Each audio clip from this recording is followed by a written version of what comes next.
Hey guys, welcome back to the channel and to another video. I wanted to just take a quick minute here and share with you guys a couple things that I've learned since having the Tesla that just kind of made life a little bit easier in terms of accessing things on the panel and just different things such as steering wheel positions and stuff like that. So let's go through a couple things that I found that I think you'll find pretty useful.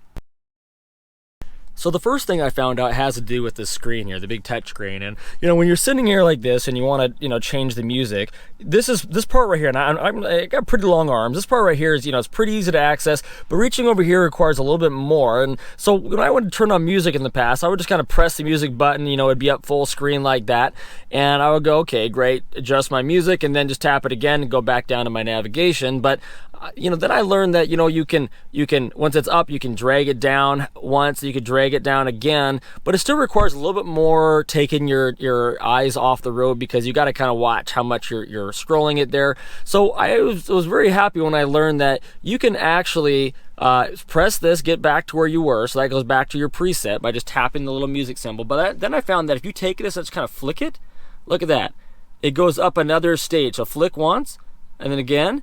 And then you can do the same thing, come back down, just kind of take your finger over the music symbol, flick it down. So flick it down all the way hard, goes all the way off. And if you're all the way up like that, you can kind of flick it down to the next layer here. It kind of takes a little bit to get used to. And you flick it down again, goes the next one. But you can control it all through here. You could also take it and drag your finger up to wherever you want starting here. So you could start here and leave it there and you're fine. Or you can come back here and you could drag it even up here on the car screen, leave it there, or drag it all the way up without having to go. You don't have to go all the way over here. You can just do it right here. Drag that down, drag it all the way up, down. See, I'm right over here on this side. Still works there just fine. Alright, so I'm just sitting here on my office and I just got a call from a referral, and I'm going to go meet with a client that's about 40 minutes away. So I've got their address. Now how do I get it to go from my phone to my car? Watch how I have to do this. All you have to do in Update 10 is just simply go into your calendar, add it onto your calendar with an address, and then watch this. Alright, get in the car and look. Calculating route, ready to go. The car went right into my calendar, pulled the address out of my appointment, and navigated it already for me. So when I got in the car, all I had to do was go. How cool is that?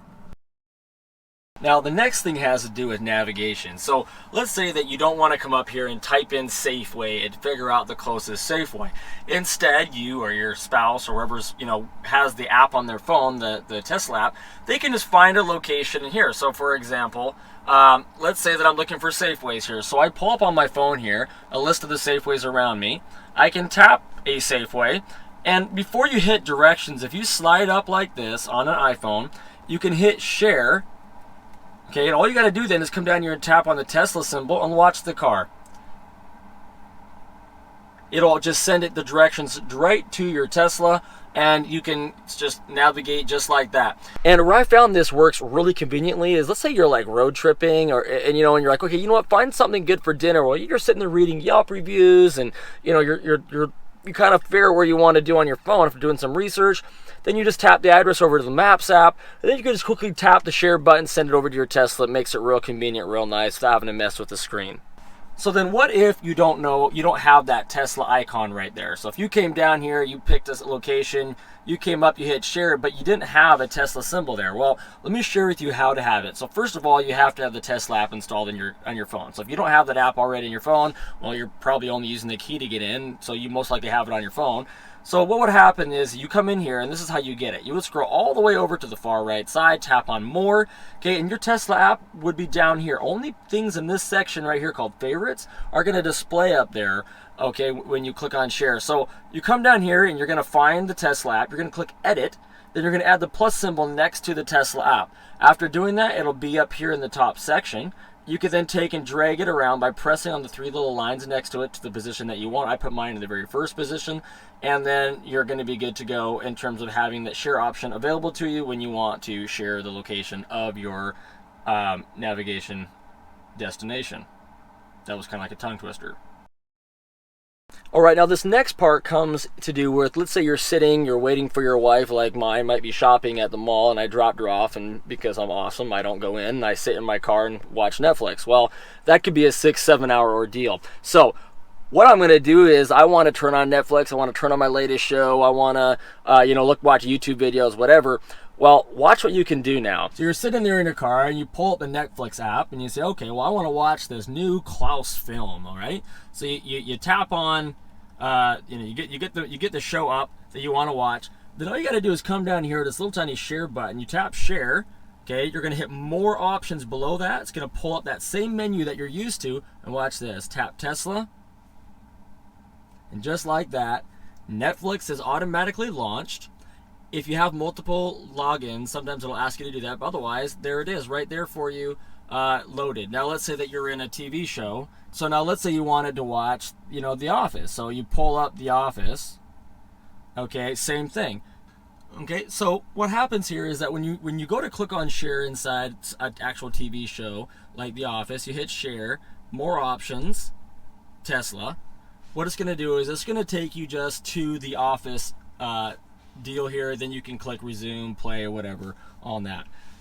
Okay, so now let's say you're sitting there and you're like, hey, I wonder what the next video from CF Tesla is right now. I want to check that out, which of course you're all thinking. Watch this. All you got to do is you got to just pull up whatever YouTube station you want to be on. Right now we're on mine.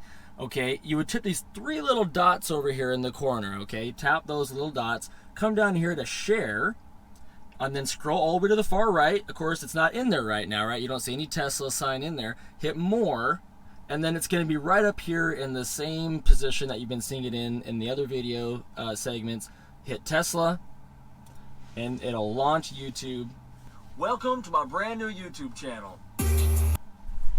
And just like that, you can share your YouTube videos. So you can pull up YouTube videos, you can pull up Netflix, you can pull up navigation, all from your phone. Okay, so this next thing I'm going to show you guys is where I prefer to put my hand when driving the wheel, and I'll tell you why. So I started off at first with having my hand kind of right here. I would have my knee up here and have my fingers kind of right here resting on it like this. And when you're navigating on autopilot, obviously, you need to do a lot of confirmations. I mean, make sure your hand's on the wheel, it's checking every 30 seconds.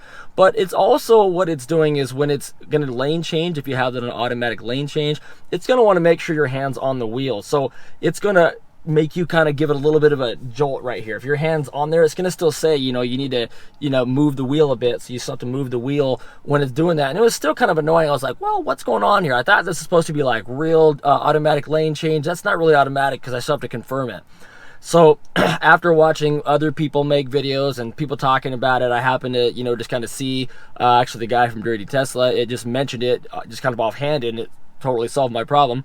And he mentioned that you just put your hand down here, just kind of rest it here, just kind of hook it in there like that. And then what happens is if your hand is right there, when you're navigating on autopilot, when it goes to make a lane change on the screen, it won't say on there, shake the wheel. Instead, it'll just vibrate. The wheel will actually just kind of do this vibrate thing to make sure it can feel your hand holding it, and it will just automatically lane change. So you can literally get on the freeway, hook your hand here, and then not even worry about it. I mean, it'll never once come up here and tell you need to move your hand on the wheel or you have to touch it or anything like that. It'll know by having your hand resting here, because every time it tries to make a little bit of a movement or adjustment, you've got enough tension on that steering wheel that it knows you're touching it. So that's the best place to leave your hand on the wheel. Okay, now this one isn't really a useful tip in terms of how to kind of navigate around things a little better. But what I will say is this, that if you ever look on your little screen here, okay, and you see on there those dots all along here, like you have some dots there, what that just simply means is that your battery is not really warmed up yet. No dots means your battery is really warm. Lots of dots means that it's very not warm. And what does that matter? Well, as you probably already know, when your battery is warm, you have more regenerative braking power, so you're going to stop a lot quicker when you let off the accelerator. And then it's also going to have better performance. When you go to accelerate, it's going to accelerate a lot quicker as your car is warm. So if you get in your car and you're like, wow, I wonder what's going on, this isn't really reacting the way it did yesterday on my way home from work, just look at those dots there. If you have dots, then you just know, well, the battery is not warm, so another 5 minutes and you should be good. Now on this next one here, if you're anything like me, you like using the technology in the car if you can, and voice dictation, it can be a very useful thing, especially in the Tesla, because it's very responsive. But when I first got into the car and started using it, my thoughts were, man, it kind of takes a long time to, stop listening to my voice and actually do something with my command.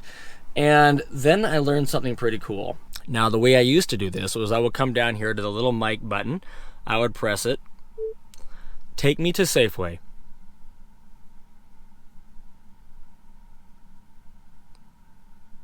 Okay, and it would do its thing, but you had to wait until it was done thinking and before it would go. And that was pretty quick. There's, that's certainly not bad, but what I found was that it's a lot quicker if you do it like this.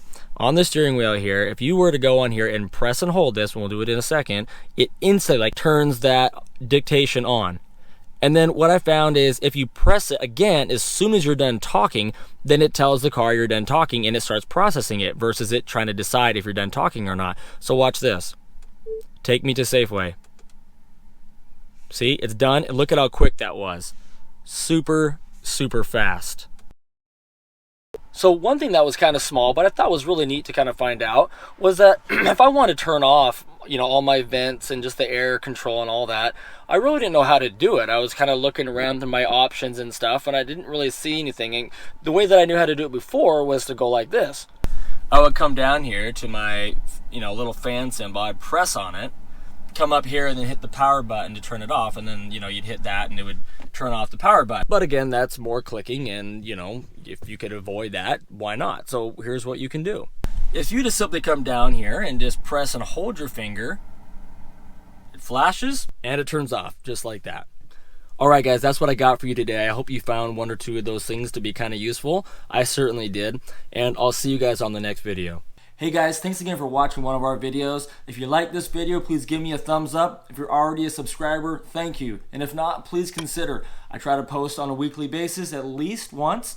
And really with this channel, I'm just going to be tracking all the updates, tracking what you can do with the Tesla and what it's like having one. Thanks again for watching. I'll see you guys on the next one.